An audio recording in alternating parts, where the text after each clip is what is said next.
Blog Talk Radio.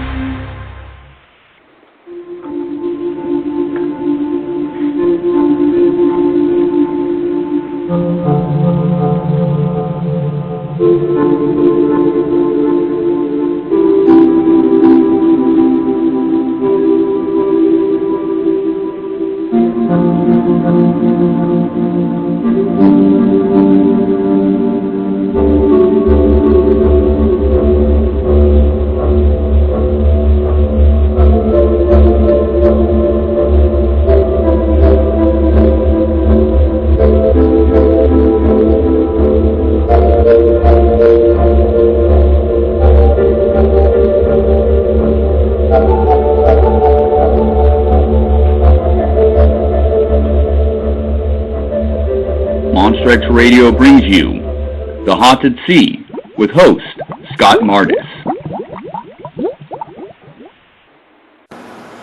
Okay, I was unable to hear anything of real interest on the hydrophone recordings from Lake Memphremagog, so I'm not going to even bother playing those because there's nothing to hear but boat noises. However, the results from Alberg at the Holiday Harbor Inn and the results from the boat dock in Peru, New York are interesting. But before I get into that, I think I should put the original 2003 sounds in perspective. So here we are in 2021, 18 years later, and the 2003 sounds remain unexplained. That doesn't mean that they're necessarily proven to be an animal, but there are some interesting arguments to that effect, which I will try to summarize. Okay. The sounds that Liz von Muggenthaler and her late partner, Joseph Gregory, recorded in 2003 are acoustically structured like cetacean echolocation, not only sound-wise, but as far as elements of the structure of the waveform that you see on the spectrograph. So, Dr. von Muggenthaler explained to me that three elements of the 2003 sounds that point toward echolocation are the ultra-high frequency up in the 140 kilohertz range, the speed of it, and the loudness of it. These apparently are all hallmarks of ultra-high frequency, ultrasound echolocation of both toothed whales and microbats. Use the same technique in the air. So, just to give you an example, I'm going to play the sound of the original 2003 sounds, and then right after it, you'll hear the sounds of orca killer whale echolocation.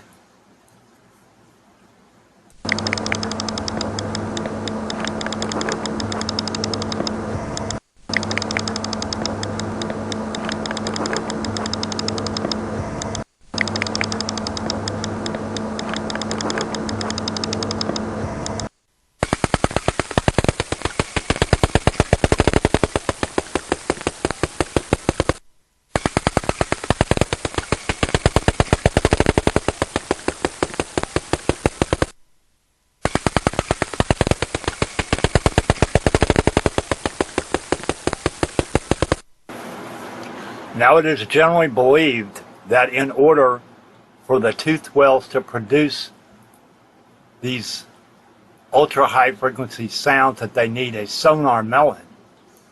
However, the closest match that I've been able to find among echolocation-like sounds from various whales is actually from a baleen whale that doesn't have a sonar melon. There are portions of the sounds that are believed to be some kind of echolocation made by the humpback whale that sound almost identical to the sounds recorded in 2003. Now I'm going to play you those sounds. You'll hear the sounds from 2003, then you'll hear the McGap clicks of a humpback quail.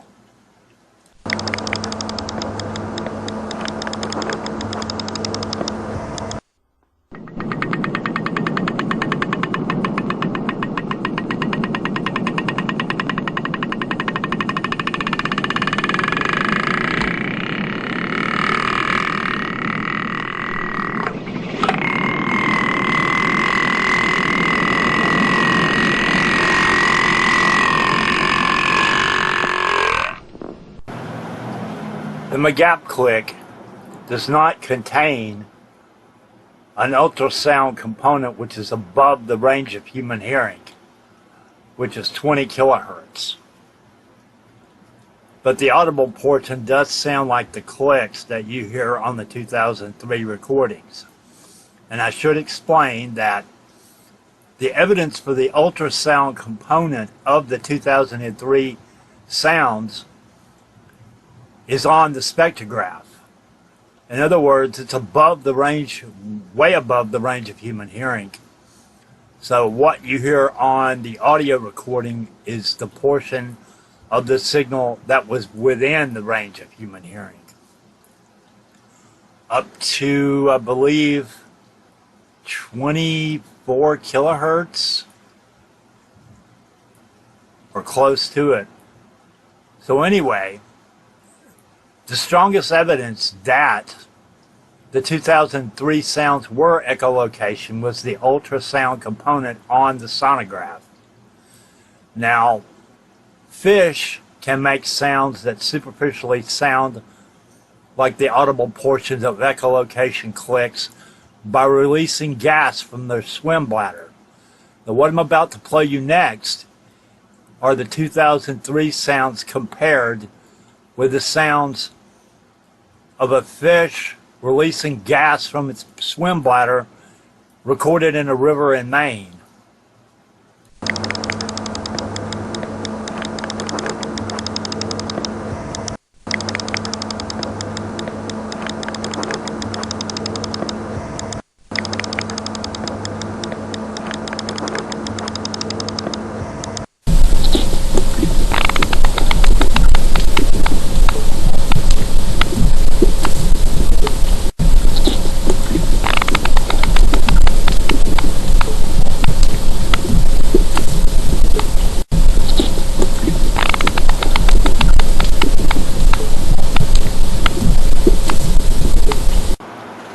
So I should point out that the fish sounds do not have an ultrasound component like you see on the spectrogram from the 2003 sounds.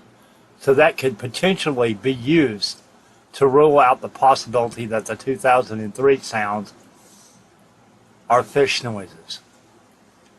One thing you rarely hear about is the fact that Dr. von Muggenthaler claimed to have got a sonar blob on their screen at the same time the sounds were being made of an object that she estimated to be 15 or 16 feet long. So this would be a tenuous connection between the sounds and possibly a large unknown animal. But that's what it is. She has been criticized in Robert Bartholomew's Champ book as not having a degree in zoology or in acoustics. However, it is a fact that she has published or co-authored several long-form papers, refereed papers, in the Acoustical Society of America journal with several other authors on acoustic studies of giraffes and the Sumatran rhino. And this is all before the echolocation work at Lake Champlain, which I actually got involved with around 2008, 2009, and is the reason that I co-authored the abstract about the Lake Champlain sounds in the Acoustical Society of America in 2010. There are several draft versions of a final paper but it's not finished. And I can't do anything with it without the participation of Elizabeth von Muggenthaler, and she is currently off the grid at this moment. I don't know where she is. So until she weighs in, it's an open question. So that's about all I can do with the stuff from 2003 and 2005 and 2009. But I will compare them with the recent results from Lake Champlain. Okay, this episode is already exceeding 2 hours, so I want to try to wrap things up fairly quickly. As far as the different kind of animals that can echolocate, I would mention that all kinds of whales, toothed whales, have the ability and make similar sounds. And as I just demonstrated shortly ago, even some baleen whales can make sounds like this, and they don't have a sonar melon, which is significant, which means that it's possible that animals can make sounds like this without a sonar melon. Now, it's generally assumed that only mammals have this ability, but that's not entirely true. There are two birds that have confirmed primitive echolocation abilities. There are controversial claims regarding penguins, which are, for all intents and purposes, birds that have evolved to live like plesiosaurs and swim through the water with their wings, which I don't know if there's any significance to that, but also there is controversial evidence regarding different types of seals. Most of the seal evidence has been dismissed except for some fur seals and leopard seals and crab-eater seals from the Antarctic seem to have some real evidence that they can make broadband pulses at least as high as 164 kilohertz, and that's higher than the sounds from Lake Champlain. As fossil marine reptiles go, the general consensus is that mosasaurs, plesiosaurs, and ichthyosaurs did not have the ability to hear frequencies that high. Whether they could make sounds that high remains unresolved, but what would be the point of making them if they couldn't hear them? I don't know, unless it was to startle fish. But there is some controversial evidence of broadband pulses that resemble echolocation being made by the long-necked turtle from Australia, Chelodina. So we can't rule out the possibility that reptiles can do this. So anyway, getting back to the sounds from Alberg, we were at the Holiday Harbor Inn in Alberg, Vermont, and according to research done by Chris Orick and Dick Rayner, they believe that the place where the monster was in the Mansi photograph was right next door to where this fish camp is. And the fish camp has two piers, one that was being heavily used and an older one that was not being used by anyone. So I chose that one to do my hydrophone experiments on. And what you will hear on the compilation coming up is, first you'll hear the sounds from 2003. Now, the first thing you're going to hear is audio taken from on board the ship. It's not very high quality, but the point of including it is that it reveals the patterns of the clicks. The sound quality is not very good. You can hear the scientists talking, and it sounds almost like a typewriter typing, but it does give you the pattern of the sounds from 2003, whatever they were. Then you'll hear the really good high quality sound.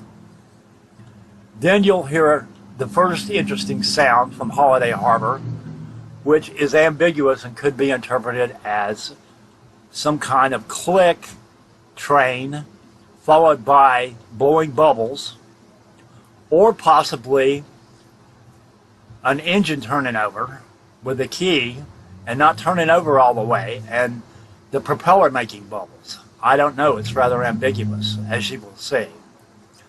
Then after that, there are other sounds which could potentially be interpreted as the boat dock creaking, but in the first segment you hear what it sounds like another sound lower in behind that also sounds like echolocation clicks, so I don't know. So anyway, here I am, I'm throwing it on the table and letting you make up your own mind. So here we go. They'll plug in their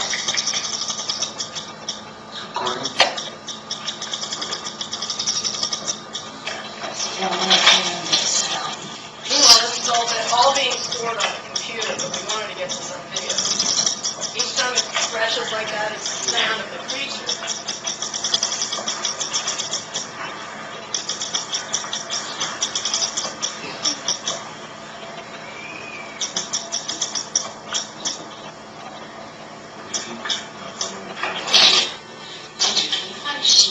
Okay, then what we had to do, like a sheet. no, just a sheet. We had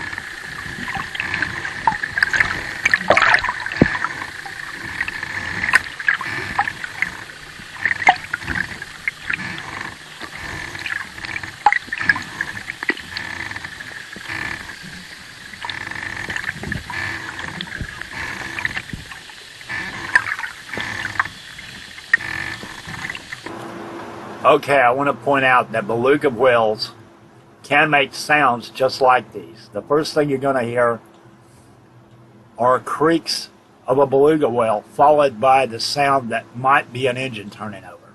So here you go.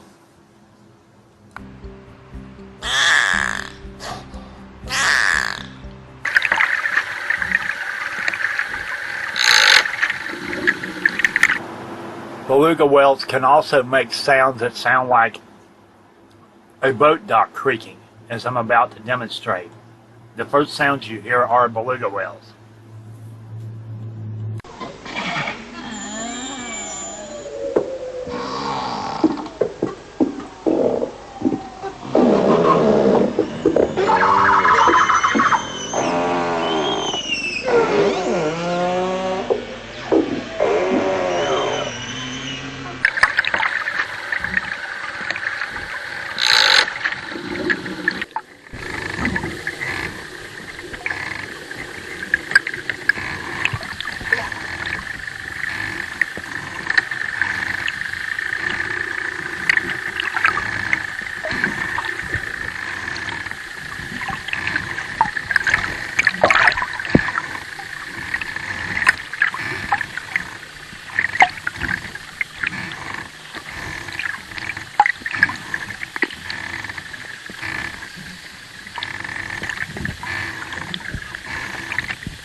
Okay, had very interesting results in a place called Peru, New York, which is on the other side of the lake in New York State.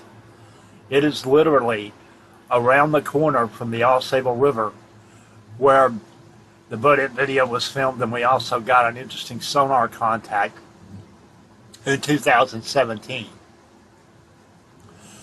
So, in order not to have to pay to get into the campground at AuSable River, and this time of year there's always a lot of campers around, I decided we'd be better off to go to the public boat launch in Peru, which is close enough that we could have captured the sound of something.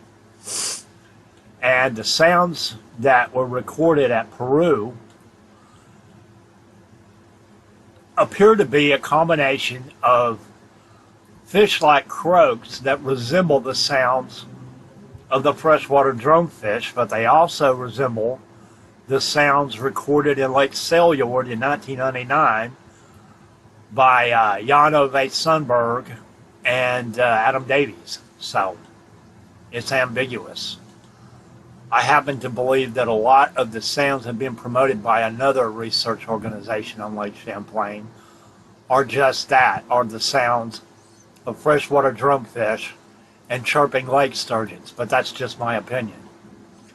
So anyway, what you're going to hear in the next compilation are first the sounds from Lake Seljord, then the sounds of the freshwater drumfish recorded by fish bioacoustician Rodney Roundtree, and then the sounds recorded at the Peru docks.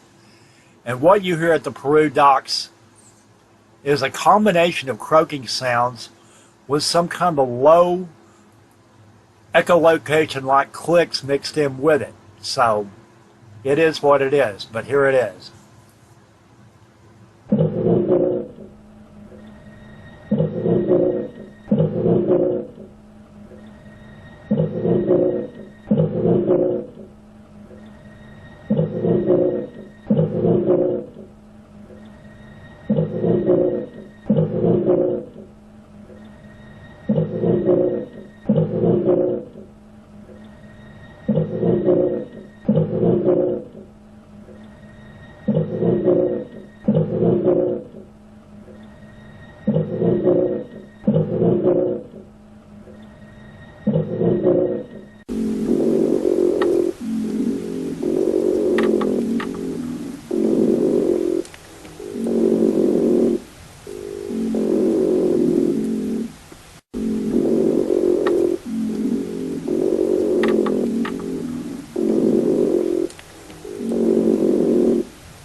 Two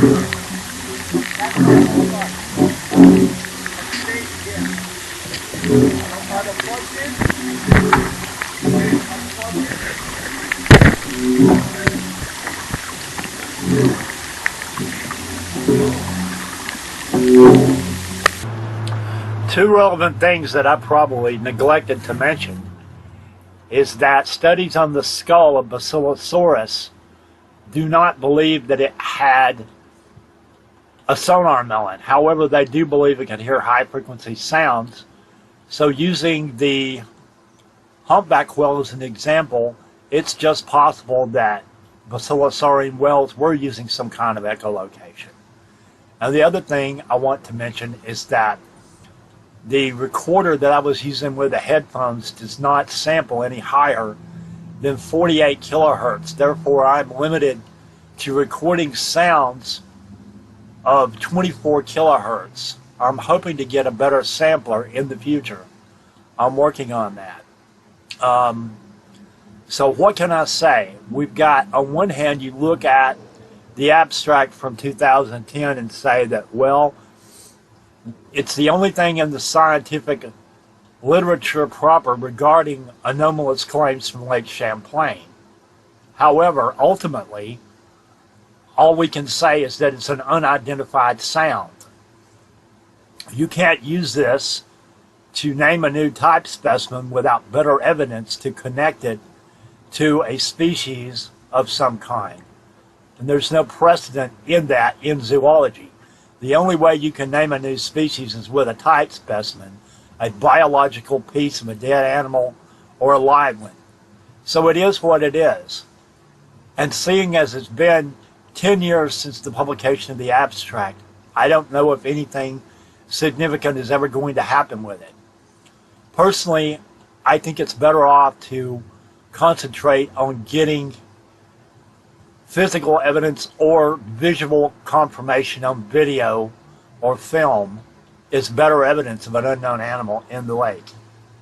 However, I'm not completely dismissing it because of the technologies that I had to work with this year. I was having problems with the underwater cameras, and sometimes it's not the cameras, sometimes it's the water visibility. I lost one of the cameras in Lake Memphremagog, and the other one I was having problems with the SD card. So I kind of concentrated on the hydrophones this year because it was the best shot I had to work with at this particular time. So therefore, make of it what you will. There it is.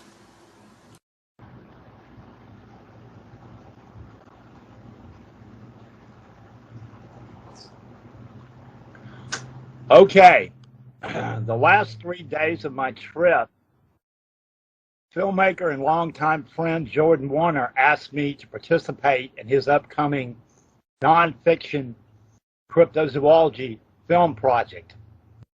Hello, Jordan. Hello, Scott. It's good to be on your show. Thank you. So you want to fill the audience in about your background and your film projects? Yeah, sure. Well, geez, where do I start? I guess, so our last trip to Lake Champlain was 2008, I think. So, yeah, it must have been 12 years. So this past summer in June of 2021, I went back to Lake Champlain and met up with you. So, yeah, it was like 12 years. That's crazy. Yeah. So, yeah, I'll just go back. You know, I've always been interested in cryptozoology, monsters, that sort of thing. And I remember I came home from my friend's house, and my dad was watching a documentary on the History Channel about the Loch Ness Monster. And I'm like, what's this about? And from that moment on, it just caught my interest. And so I looked on the internet, everything I could on Nessie. Went through all the early days of the internet, all the old pages that had anything to do with the Loch Ness Monster. And then I started finding other cryptids like Mothman, Sasquatch, Thunderbird, Champ, that sort of thing. So then it just snowballed into an interest of just wanting to know more wanting to understand what was going on. And that led into my interest in filmmaking. And since that moment, I wanted to pursue cryptozoology and start doing a cryptozoology focused show. But I was about 15 years old at the time, and there wasn't really much I could do.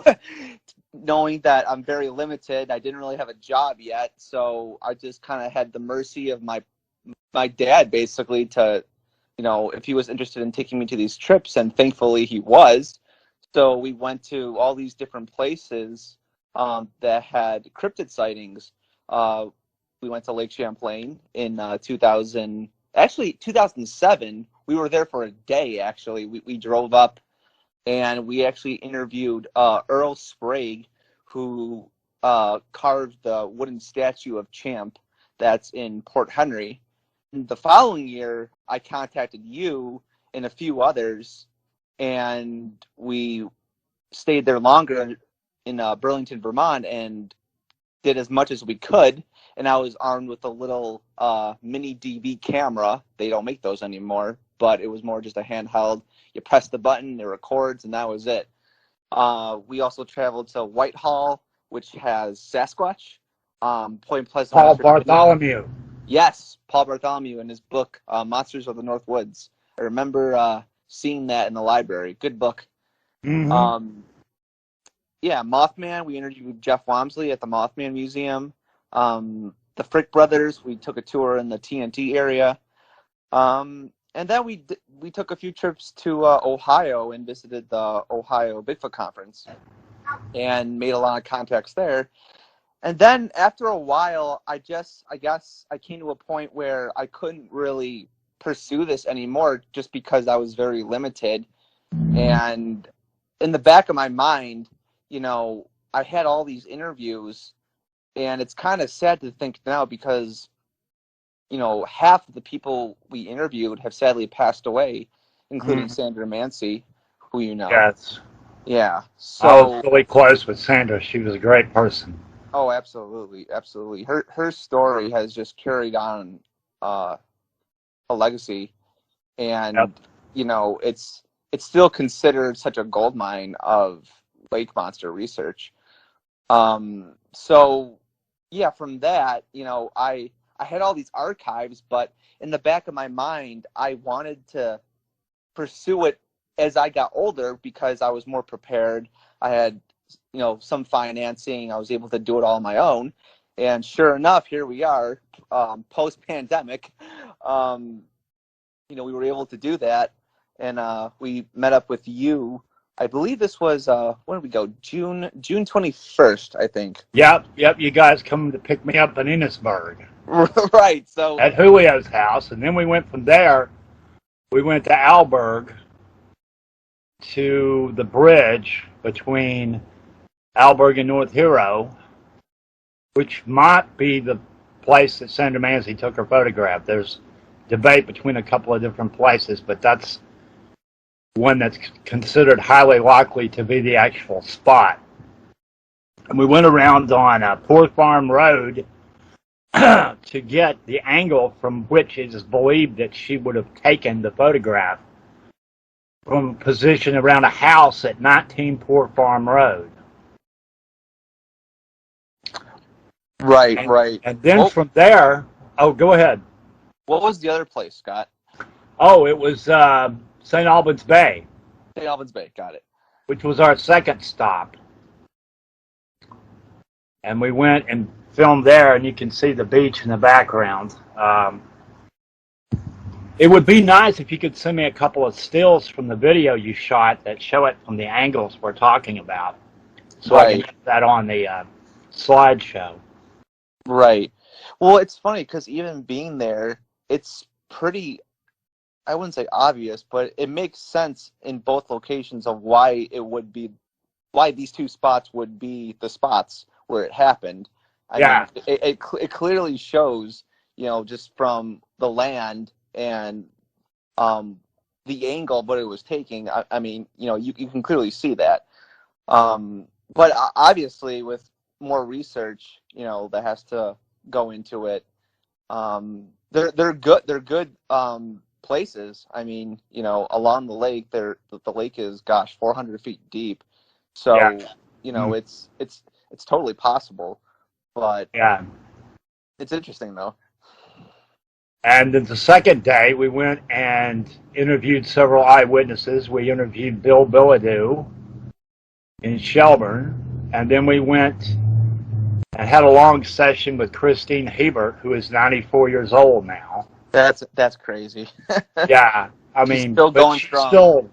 still active, still sharp as a tack. For her age, she's in amazing shape. And I talked about this with my wife and a few other people, because you think, because what she saw back in the 80s, she saw this thing or two things from a week apart from each other.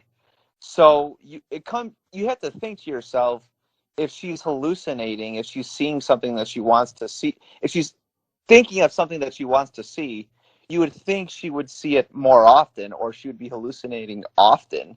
But but she's not. That's the thing is her and her brother Charlie, who passed away last year, have been working down. I mean, the boathouse was started in 1928 by their parents before either one of them was born. So that's all they've done their entire life is work at that boathouse, and they've seen every kind of fish that could be pulled out of Lake Champlain that is known. Of course. Well, obviously, she didn't see a sturgeon, so No. and if she was making up stories, there'd be a whole lot more of them, I would think. Right, and I would suggest she's probably seen otters and beavers around that area too. I wouldn't doubt that. So I think we can rule out the beaver and otter idea. Well, she's describing a neck with a snake-like head standing as tall as she stands tall, wise, and then a hump behind that. That's her drawing. It looks exactly like the classic descriptions of Champ and Nessie, basically a plesiosaurus, a brontosaurus-looking creature. So, it is what it is. I mean, unfortunately, I wish we had a picture to verify what she saw, but unfortunately we don't. But right, what Sandra Manzi photographed looks a lot like what she's describing. So, right. And the water level was much higher. I remember she said she marked it on her tree how high the water was compared to what it is now. Yeah. So I guess technically it was still in the water, right? I'm so happy we were able to get a really good in-depth interview with her. Yeah. Because at her advanced age, we don't know if she's going to be here next year, Right. So this, it's great that we were able to get a really good in-depth interview with her. And I've known her for a long time. She's one of the sweetest people you'd ever want to meet. Oh, no doubt. She was very kind to us. I remember I was setting up my camera. She looks over to my finger and she saw my wedding ring and she just said, "So how long has it been?" So it's like she's very observant even for her age, and I thought that was cool. And look at the history of that place. I mean, you walk inside and it's like a museum. Yeah. Oh, totally. Stuff that's been there probably 50, 60, 70 years, Right. And I think what's interesting even about her, well, not just her, but even the witnesses themselves, is that, even when you make a documentary about this, it's like, yeah, you show the witness and what they see, but I think it's also wise to even show more of like the family history. And I think, with Christine Hebert, I really want to be able to showcase more of her family history rather than just her sighting, because I think that in a sense holds the credibility of what she actually saw. I mean, we don't know what she saw, but I think it holds to the credibility in a more virtuous way, because I don't believe she's lying. I don't believe she's trying to fool people, obviously, but I think it holds to her credibility as a kind, good, honest person. Her family, I would say. But she's got a stellar reputation. Right. Yeah. And we also interviewed Vincent Titilio at the gun shop. Mm-hmm. which That was all also planned. exciting. Now let's see. The last day we went to Port Henry. Oh, and after we interviewed Christine, we also went to the site of the Olsen video Yes, that was impressive. down at Oak Ledge Park. Yeah. Right. I guess because I remember when we went back to our hotel room, I showed my wife the video of it, and she was amazed just because knowing, this was the spot that we were at. Yeah. And what was the two? I think you mentioned it, Scott. There were two. What was it? They were not buoys. There were two objects. Oh yeah, that was a place for ships with gasoline to deliver gasoline into tanks. Right. That's it. Which it hasn't been used in years, but that's what it was for. Right. You can see that too. Yeah. I really got some really good close-up pictures of those. You can see them better. Right. That I took back in 2015. But yeah, they're prominently visible in the original video from 2009. Right. And you can see the buoy, and you can kind of use those two. You can use the background objects in the buoy to kind of scale the animal in the video. Right. It's supposed to be roughly 6 feet long, the visible portion with the back and the neck and the head. So yes, it's relatively large. I guess because, even with that, there's some speculation that some people think it was probably a swimming deer or a swimming baby moose or something. But I don't know. I mean, I don't know much about how animals swim, especially in a huge. Well, the interesting thing about the Olsen video is when it first comes on, when you first see the thing, it looks like a large turtle. And I've never seen any footage of a swimming deer or a swimming dog or any of the other possibilities that have been floated where you see those animals in a position like that. It looks like a turtle. Right. And as the video progresses, the head comes up further out of the water, and the head looks like it's changing shape. Now, I think that might be an artifact of the video resolution, because you can see objects in the background kind of fuzzy, and I think it's probably from the cell phone video resolution. But once the head comes up further, it doesn't look like a turtle anymore. So I don't know what to make of that. It was submerging pretty organically too. Like it didn't look like it was struggling or anything. Well, there's all kinds of theories about what it was. Some people even think it was a floating piece of wood debris, a log that's bobbing, and that's what's making it look like it's alive. But I don't know, Right. We will probably never know, but whatever it is, looks, for the most part, like some kind of weird animal. Mm-hmm.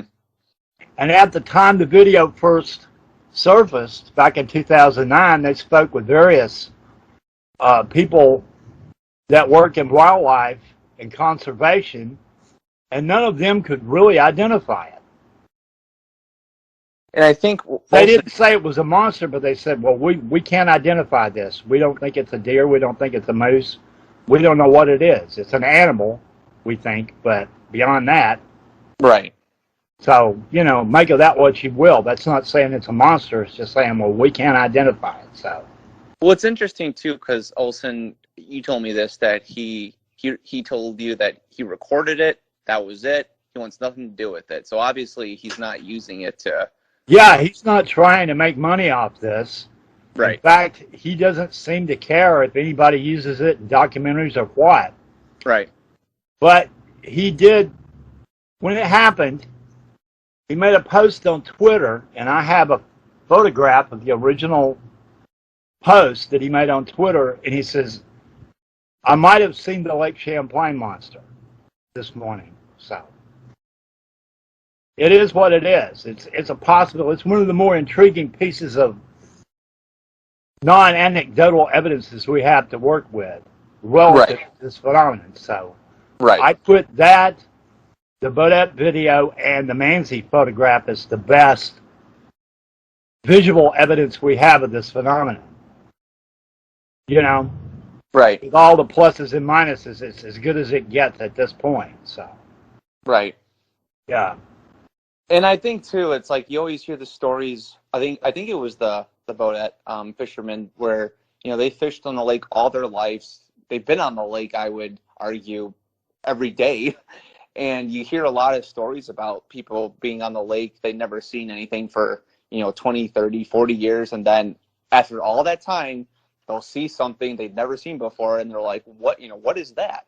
Yeah. So, and again, I would argue saying I'm pretty sure they're well familiar with the common, fish and the common marine life that swims around there. Yeah, maybe sometimes they'll see a strange animal, maybe some sort of, I don't know, a beaver doing something strange in the water. But then again, I would argue that being on the lake, they have a more keen sense of kind of rightly dividing, seeing what they know is what it is, and then something where what is that?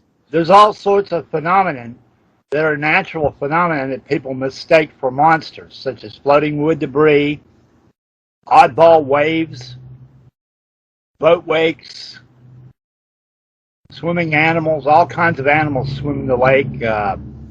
I've even got footage of guys shot at a boat marina of a fox swimming across the lake and emerging at the boat marina. So there's all kinds of weird things going on. Right.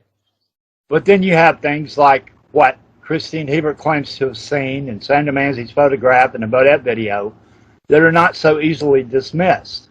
Right, right. All we can say at this point is there is something strange going on that we haven't quite got a handle on. So I'm trying to step back and investigate it from that angle in the hopes that eventually we will find some kind of strange animal behind this.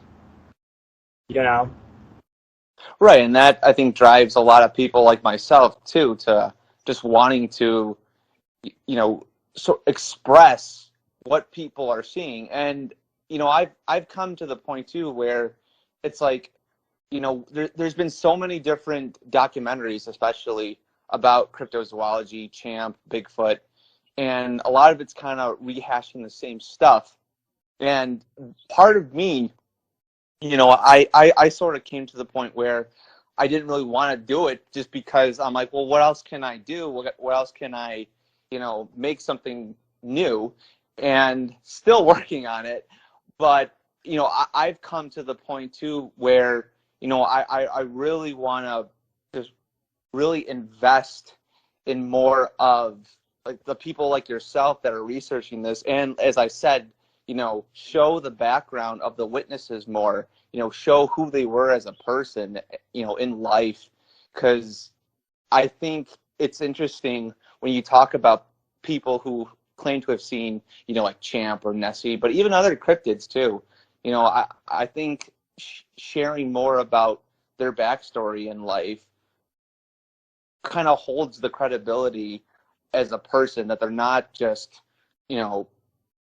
drunk, people on the side of the road, and then they see something strange. Well, obviously it was because of the drinking. No, these are people just like you and me who are going about their lives. They had a crazy experience. They're trying to understand what it is that they saw, and it's ingrained in their minds that this is obviously something that shouldn't be there. It's something that's not known. So it really just crushes the walls and kind of opens them to any possibility, which could be a blessing or a curse if you think about it. But one thing you have to realize is that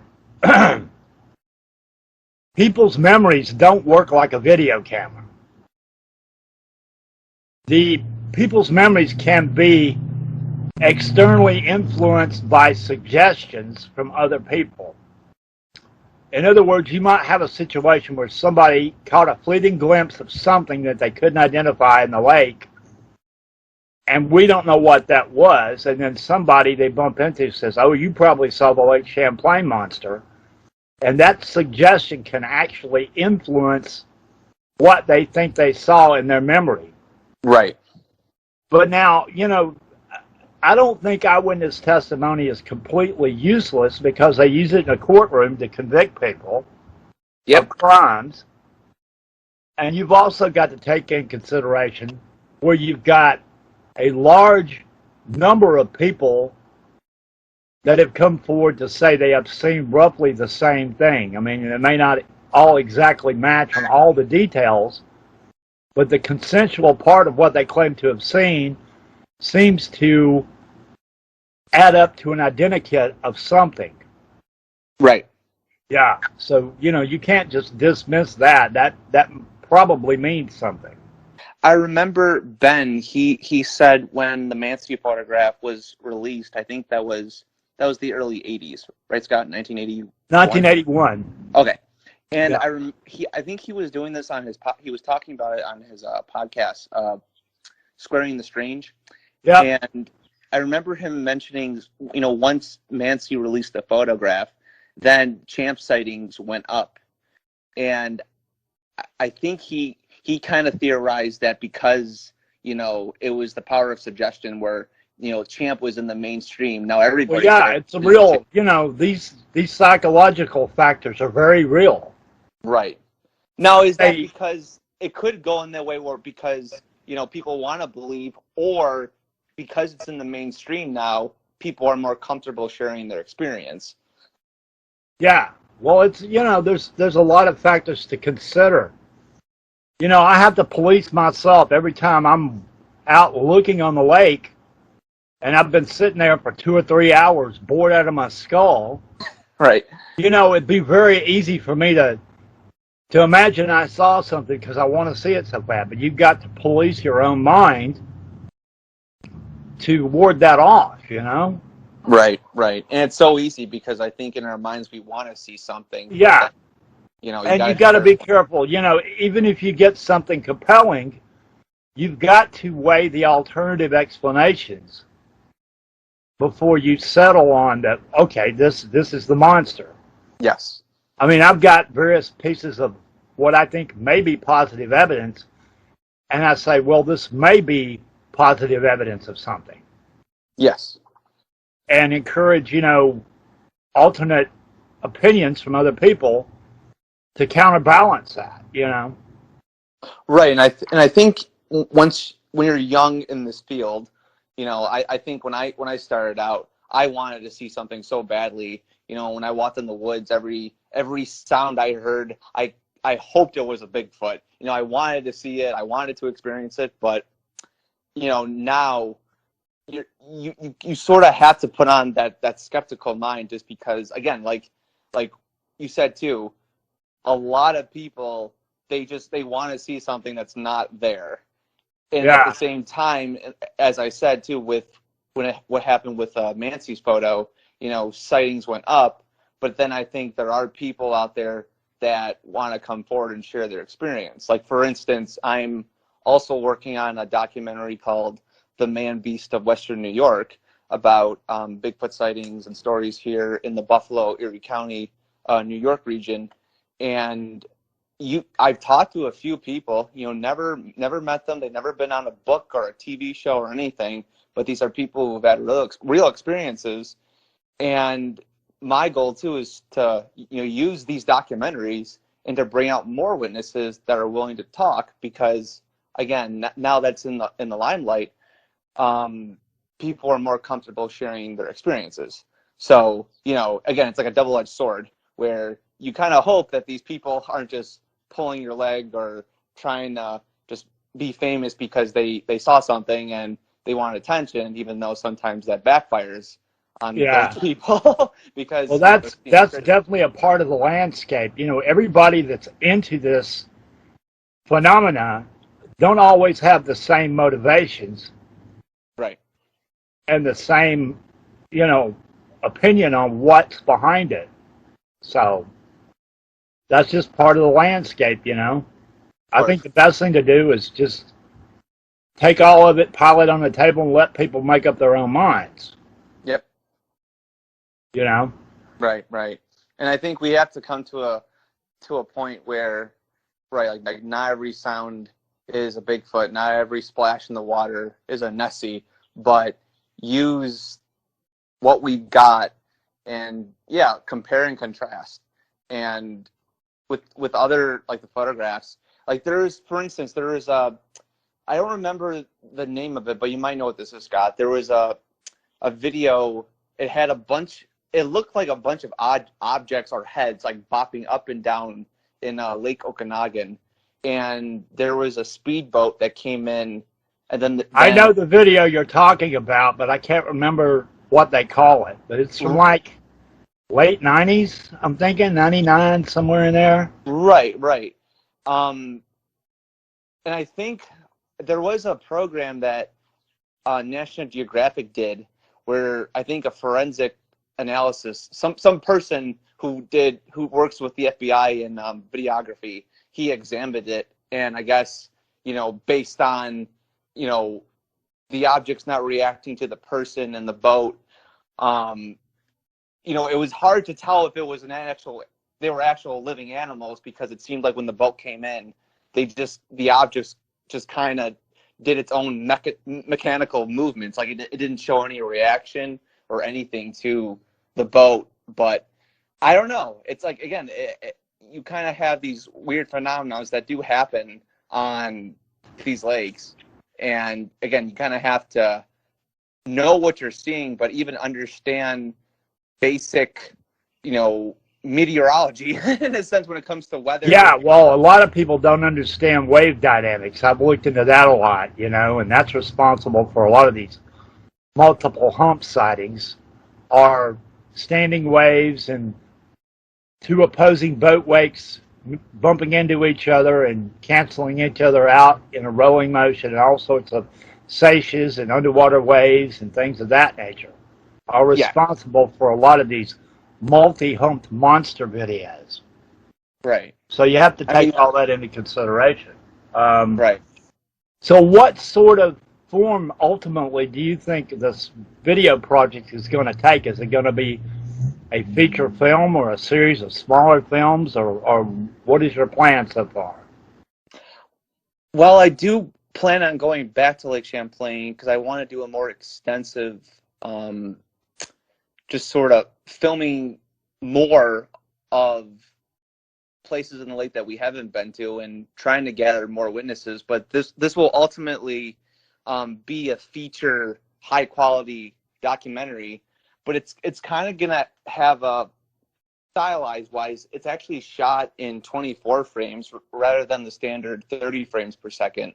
Because I really wanted to give it that like cinematic style to it. Like it's more. So it's going to be widescreen. Right, but it's gonna have more of a cinematic style rather than just like a typical documentary. Like I'm kind of sort of making it more like a 70s kind of style, not necessarily messing with the quality. I mean, the quality is, nothing wrong with that.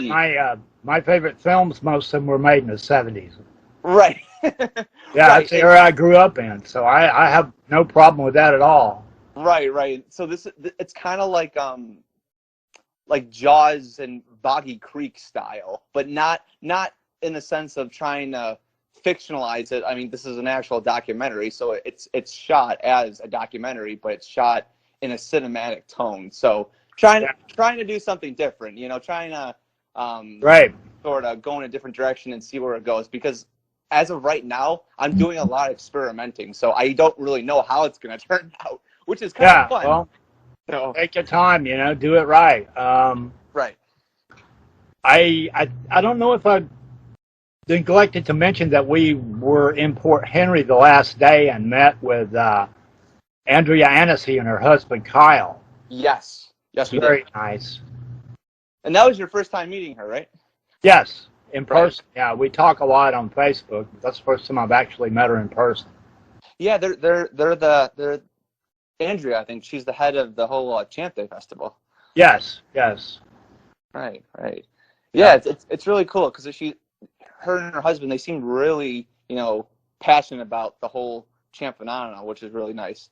And it's nice to see, these towns embrace it too. In a sense. It's not like, too commercialized, but to a point where it's not forgotten. And I think that's really cool. Well, I think, to my knowledge, Port Henry has always been the one that has embraced it as a tourist attraction the most. Right. If anybody asks me, oh, where do you go in Lake Champlain to get Champ souvenirs? I'd say go to Port Henry. And that's been that way for quite a while, probably 40 years. Right. Right. Yeah. Because in a sense, yeah, these cryptids are kind of saving these dying small towns. Yeah, I believe from my reading of history that years ago the main industry in Port Henry was a silver mine. And that kind of played out, and then once that played out, they started promoting the Champ thing. Right. Around right. the late 70s, early 80s. Around the time that Senator Manzi's photograph was in the news. So Right. Right. it's pretty much, well, they've been doing that for the last roughly 40 years. So tell us about the Wilderness Night. So yeah, this is nothing to do with Champ or cryptozoology, but it's a feature film that I worked on for about 5 years, and it's gone through the whole film festival circuit. It actually, so this was actually, what was it, 2020? So right when the pandemic started, I was about to release my film. And then obviously everything just kind of, went the way it went. But we were able to submit it to a lot of film festivals, and they did a lot of virtual events. So it actually won Best Western New York Feature in Buffalo, New York. It won Best Thriller in the Toronto Independent Film Festival. What else? It Best Edited Film in the Silicon Beach Film Festival in California. It had an honorable mention at the Vancouver Independent Film Festival, and it got selected for a number of other film festivals, including the Golden State Film Festival in California as well. So it's great to see the response. It's great to see that people enjoy it. It's obviously a different film. It's not necessarily just a movie where you can just walk in, enjoy, then leave. It's more. No, it's pretty heavy subject matter. Yeah, I finally got to see it. I was impressed. I think you had some very interesting things to say about modern religion. Right. Yeah. It's not a. Yeah. It's, how do I explain this? It's more sort of mindset. It's not. It's hard to explain just because the subject matter is very, like you said, heavy focus. Basically, if I give you like a summary of what this film's about, basically, I would say you become the god that you worship. So if you want to believe in a vindictive, angry God that's gonna, punish sinners, you're gonna become like that God. If you want to believe in a God of restoration and justice, in the sense of peace and good, you'll become that person. So I think, not to steer away from the cryptid subject, but this project is very personal to me just because of things that I have struggled with a lot and kind of still going through.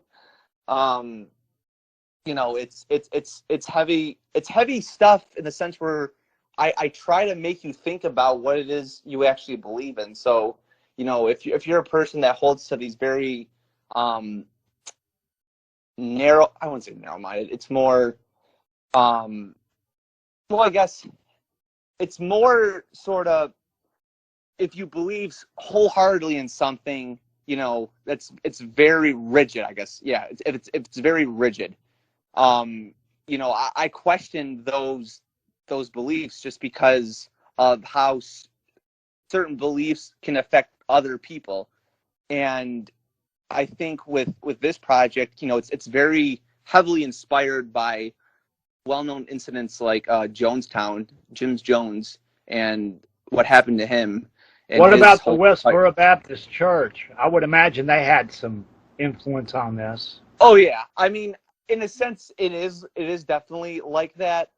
But I really try to go in the direction of people who typically go to Sunday church, who believe in the whole heaven and hell concept, this whole, as I call it, duality.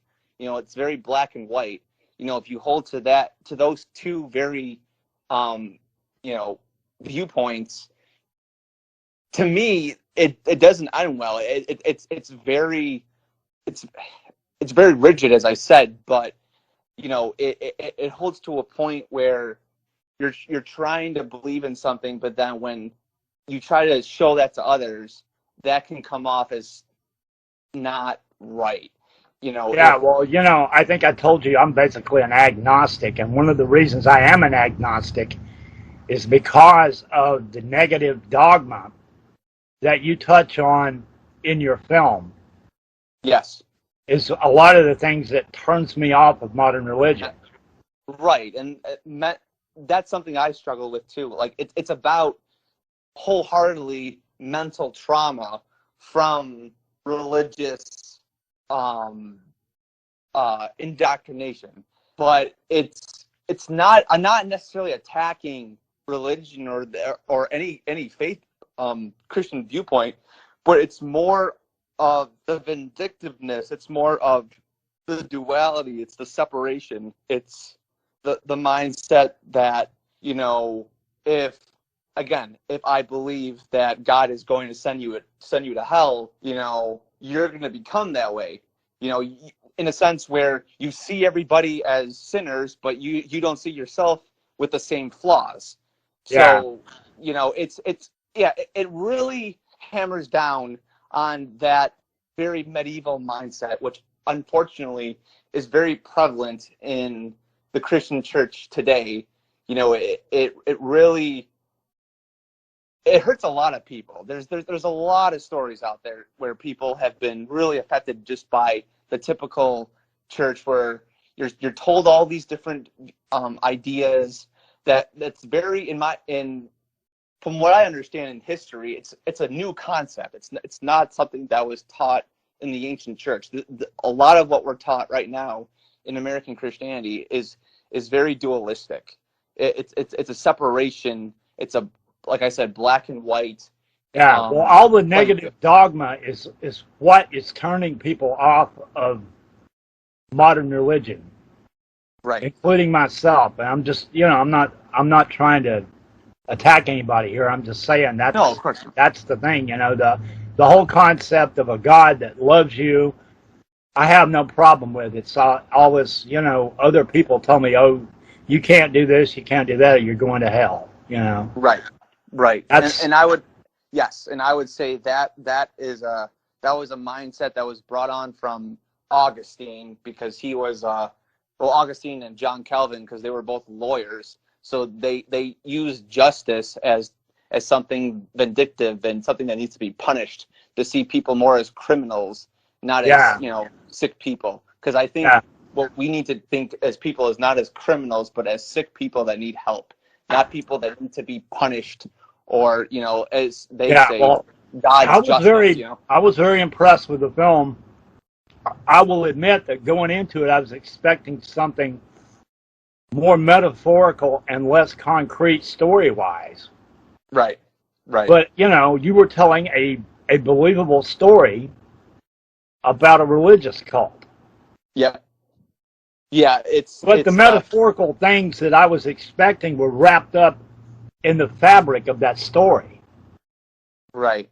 So you managed to accomplish both goals. Great. Yeah, and when you start watching it, let me I'll plug this in too. I'm actually planning on releasing it on July 25th. So in basically a week and a half from now. It's going to be on YouTube, and I'm working on getting it on Amazon Prime. So it's going to be available to the whole general public on that day. So you should guys definitely check it out if you haven't. Yeah, I highly recommend it. It's a very well-made film with very interesting subject matter. And it would appeal to more than just a religious audience as well. Right. And again, it's not a movie that everyone's going to like. I totally understand that. I made it that way because I knew it was well, Well, it's a very personal film, and you wanted to tell your story, which is Right. perfectly understandable. right. If you can't tell it the way you want to tell it, what's the point of making it? That's the way I Right. see it. Right, and I'll say this too. There was I took inspiration actually from a woman. Her name was Andrea Yates. She was known for drowning her children because she did suffer from mental illness, but she belonged to it was a Christian cult where they were very focused on like the end times, the end of the world, that sort of thing. And in her mind, so obviously the things that they were teaching her, it obviously, affected more of her mental illness. She believed if she killed her children before they reached the age of accountability, they would go to heaven. But if they grew up, so I guess in their sense, if they grew up past the age of 12 into 13, they were, stamped condemned by the church or by God. So in her mind, she thought, well, I have to save my children so they don't, face damnation. So I have to do this. In a sense, yeah, it was horrific. It was crazy. But in the sense, she believed in what she believed in, as horrific as it was. But in a sense, you would think it would be more merciful to save her children now before, if they're going to a place called hell, that was probably the most merciful thing she could do. Obviously, as sick and twisted as it was, and obviously I don't believe in that theology at all. Yeah. But again, as crazy and sick as it is, if you believe in these sort of, I say, twisted ideas, you're gonna think that way, and it's gonna sort of grow if you wholeheartedly believe in your soul that this is the Well, truth. that's what people like Ben and the other skeptics are trying to fight against. It's dangerous to believe in something that may not be real. Right. Belief in cryptozoological phenomena, an unknown animal we haven't found yet, is relatively harmless. But when you get into people that believe the Earth is flat and, the QAnon conspiracy and all that stuff can be dangerous. Oh, absolutely. And what you're just talking about is a perfect example of that. Right. Yeah. Yeah. So. And again, it's like I was in that mindset too. After I made, I did Crypto 2013. I was really in that pre-mindset of, like the end of the world was coming. This is the end times. I don't know how things are going to go down at the end, but I had this mindset where there was a secret society that was plotting to take over the world, the Illuminati, that sort of thing. Yeah. And again, I believed it wholeheartedly in my heart. I didn't see the point of wanting to do the simple things of life. I didn't see what was the purpose of getting a job, raising a family, if all these things as what these preachers are telling people, this is what's going to happen. Well, what's the point? Why don't we go out and save souls from hell? We have to do all this stuff. And again, that's the other thing that even with this movie, it sort of tries to show that if you wholeheartedly believe that people are going to be burned to death by a God that's called love, why are you sitting in your home right now listening to this podcast? If you wholeheartedly believe in this, why aren't you on the streets right now? Why don't you just grab a tent, find a plaza, preach your message to the people if this is what you actually believe in? Because to me, I don't think people who profess this belief, I don't think they really believe it. If something so atrocious, something so horrible, I don't believe they actually believe it. Yeah, well, everybody has different motivations for the reasons they do the things they do, and sometimes those motivations aren't immediately apparent. Sometimes you have to dig a little deeper to figure out what's really going on. Yeah, and I had to find out the hard way just from, I can say for myself as well, I've sort of, my philosophy now in life is to embrace mystery, embrace the grayness of life. I'm not talking just about, science or anything, but just in life. There's a grayness that I think we need to be humble to. I think we need to learn to be humble in a sense of just, there's things out there we can't explain as much. And I outright embrace, discovery and, knowledge. I'm not against that at all. But I think it just in life, I think we have to come to a point where we have to just see the grayness, because there is grayness in life. A lot of people don't like to admit it, but there's grayness, and I think there's something to just relax in. And that's something I'm trying to learn too, is just to relax, take life as it is, enjoy it. Don't freak out and worry about everything, because that's what you see every day. People, and there's some things in life that you can't fix. Yeah. So, try to fix them, but if you can't fix them, just try to do your best and go on, Right, exactly. But yeah, your film touches on some very deep questions, and it's very, very well made, and I thought it was a very interesting film, and I recommend it. Thank you, Scott. Appreciate that. Yeah. So, any last minute things you want to add? Well, I am, like we talked about, I'm working on, putting my foot back into the whole cryptozoological realm. Now that I have more resources and I can actually do it, I'm doing my best to try to stand out, not in the sense where, look at me, look what I can do, but more in the sense where I want to be able to bring something new, something unique, not sort of rehash the same stuff that, we see a lot, especially in television, but, just use the passion that I have for these subjects, and talk to people like you, Scott, and many other researchers and witnesses, and just, embrace the subject and, show people that there's mystery out there, but there's also, a lot of good things about discovery and life, and, everything's not just this narrow-minded, way of just seeing things. There's mystery, there's adventure out there. So I guess in a sense, after COVID, I'm trying to, just in my own way, do that for myself, but I'm hoping that will sort of rub off to the audience when they watch it. So, working on that. And it's called, I guess, I don't really know. I'm still kind of in the infant stages right now, but this series that I'm working on, it's called Whispering Denizens. It's basically a cryptozoology series. Again, still working on it, but right now we're working on the man-beast of Western New York. Like I said earlier, it's about Bigfoot and Sasquatch lore here in Western New York in the Buffalo area. And working on, right now the title is called The Lake Champlain Denizen. And it's basically about Champ and some of the stuff that we were doing. So well, any assistance you need, I'm on standby for you. So awesome, Scott. That's and awesome. I really enjoyed the days we were together and out filming. And tell your lovely wife I said hello.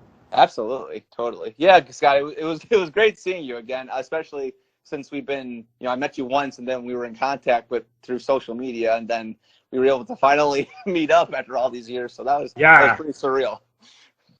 I haven't changed that much, but you certainly have. I'll take that. All right. Well, thank you for coming on, and I'll be in touch. All right. Thank you so much, Scott. I appreciate it. Yep. Take care. Yep. See you later.